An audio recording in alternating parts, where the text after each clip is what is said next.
Are you feeling frustrated at work with your colleagues? Are you feeling like they're working against you and there's no communication happening? Or is this happening with your boss? Sometimes we get very frustrated. So stay tuned. We're going to talk today about the best ways to communicate. Yeah, so I'm Shannon. And I'm Micah. We're the coaches and co-founders at Shinebright Coaching, and we created this channel to share insights, tips, resources, and our perspective from coaching thousands of people through successful career transitions, up-leveling in their career, and finding more fulfillment from their jobs. So today we're going to talk about communicating on teams and partnerships, and also communicating just with your boss or within your organization. Shannon and I have been partners for 10 years. Business partners. A lot of people ask us, how do you do it? That's a long relationship. Aren't there bumps? And sure, there have been bumps. But we want to share with you some of our best practices today. Yeah, so I think, communication, it's hard, right?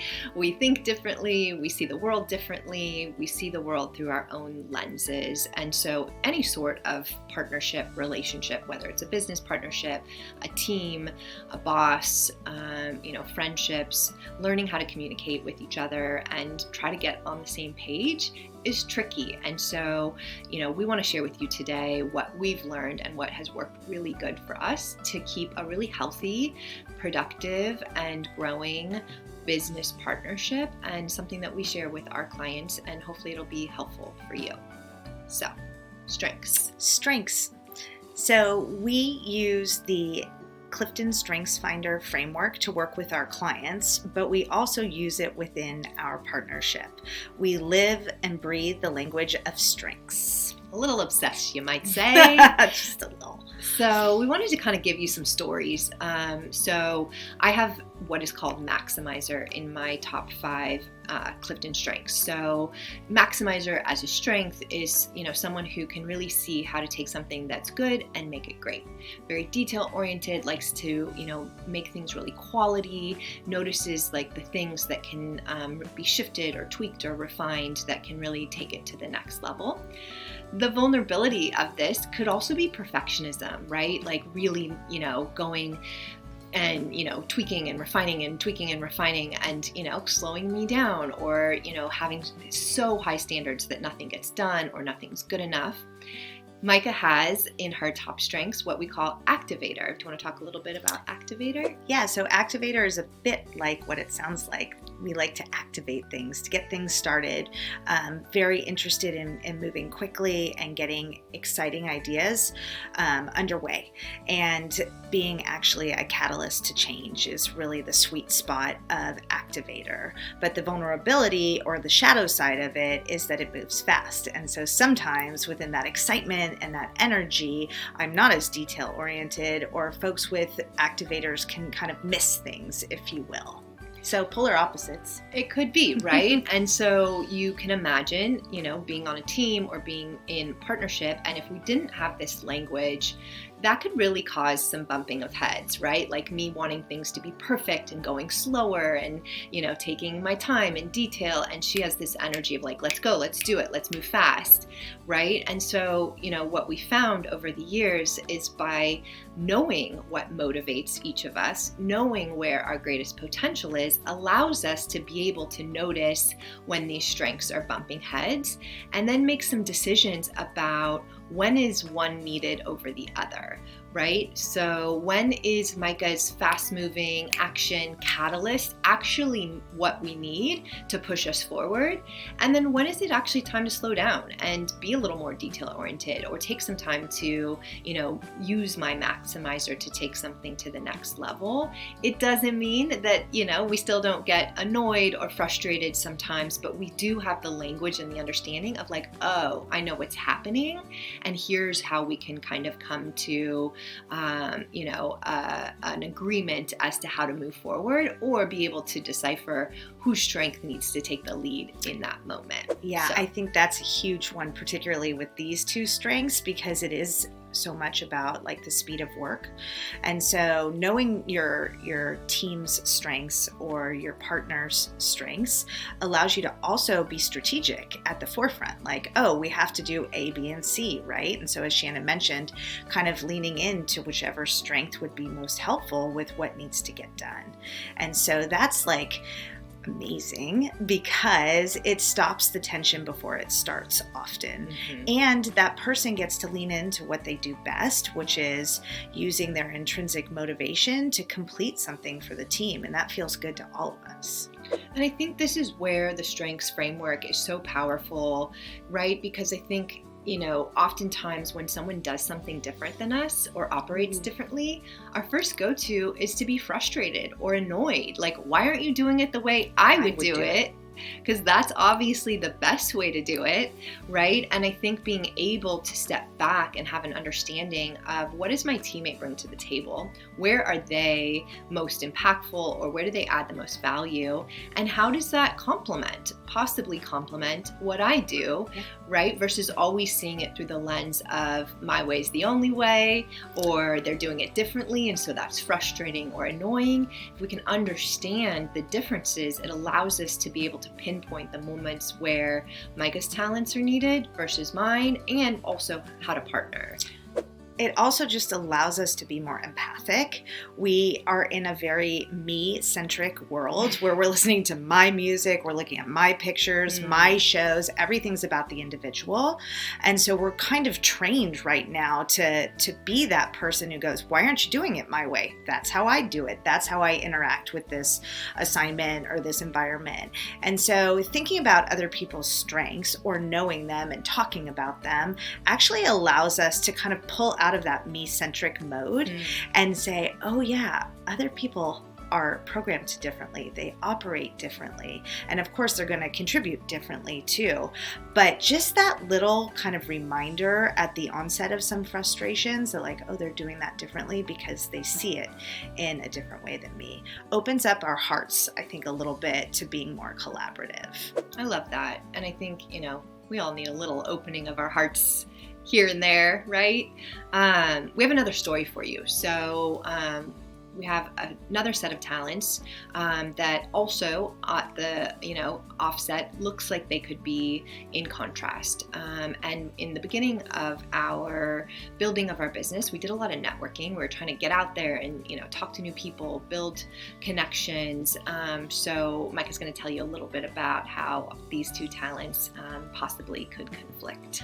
Yeah. And so the strengths are, I have woo, which is a strength that is broken down to winning others over. So it's an influencing strength, and it very much, in its most powerful form, can make connections, is energized around other people, can really get other people to sometimes follow their lead. And Shannon has a strength called relator.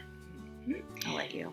Okay, so relators, I think, when it's operating as a strength, have an ability to know how to connect on a deeper level. They really thrive in transparency and trust, and when people are really being honest. And so obviously, the types of conversations or connections or conversations the relator's looking to have, there's already some established trust and rapport. So they're not super excited about strangers or new people. It can take a minute to warm up. And so on the surface, these, Micah's woo and my relator could actually be quite at odds. So yeah, and actually this is a great example because it organically became a real powerhouse partnership for us between the relator and woo in these networking events that we used to go to so often, and also just kind of talking to people in our lives. Shannon and I realized that we had different ways of existing in those networking meetings, and I left them feeling pretty excited and pretty energized, and Shannon was like, let me go into a cave and not talk to anyone for a while. And lo and behold, before we were even, I think, as schooled and as refined in our strengths and our strengths knowledge, college, we realized that it was a great partnership for that woo to get into a large group of people and go around and chat with people and make connections. And it was a wonderful opening for Shannon to come into an already comfortable conversation. And if she sensed that that was someone that she was really interested in, the door was kind of open. And the harder part for the relators, which is feeling like they want to be open to talking, was opened by the person with the woo, right? And at the same time, I wanted to go talk to someone else. So it worked out really well. And also when we were just in meetings with people, like follow-up meetings, and the initial pleasantries were done, it was a really comfortable space for me to sit and let Shannon ask some deeper questions and to let our relationships in this new professional space we were kind of taking on to mature in a different way than had I been by myself. Yeah, and I think, just the insight or the takeaway that you can be thinking about, even if you don't know, what your Clifton Strengths results are, is, do you have different ways of connecting or building relationships? Are you on a team where, one of your colleagues is chatty Cathy and talking to a bunch of people and you're like, oh my gosh, let's rein it in, or vice versa? Maybe you're someone who really gets exhausted by networking or being around a lot of other people, and maybe your colleagues get frustrated that they want you to be a little bit more outgoing. And so I think this is a really great example of, if we aren't talking about, what's going on for us, what motivates us, that it can be easy to get annoyed with each other.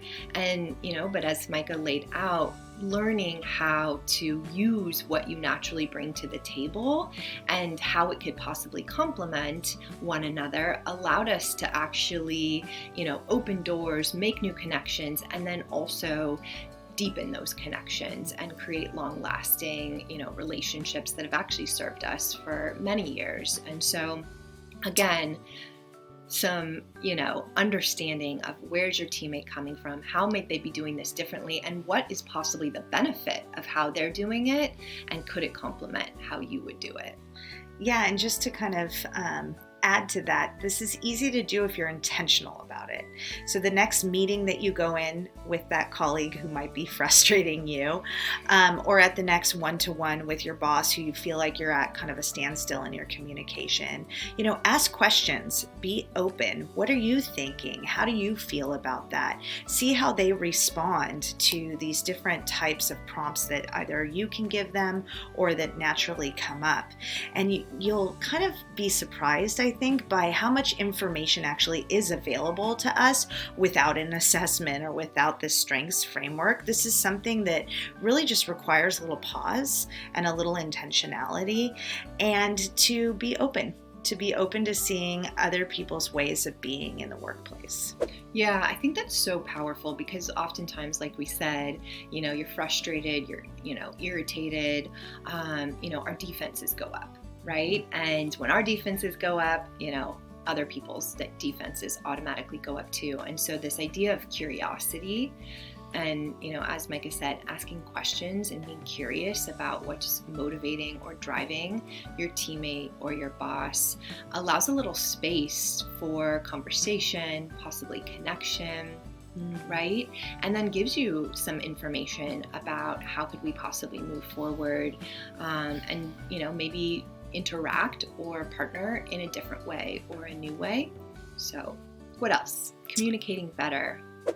Yeah, communicating better builds a really powerful foundation for you to do good work. So I always like to remind clients, we do some work with teams in our organization, and people sometimes get to this point of frustration where they don't want to stop. They don't want to be intentional. And I always remind them, why are we doing this, right? Because we want to work in flow. We want to work cohesively. I think at our core, we want to get along with people. And so kind of pausing and resetting and reminding yourself what your intention is. And I think this is really, really helpful too, to remind yourself what the mission is, what the team's goal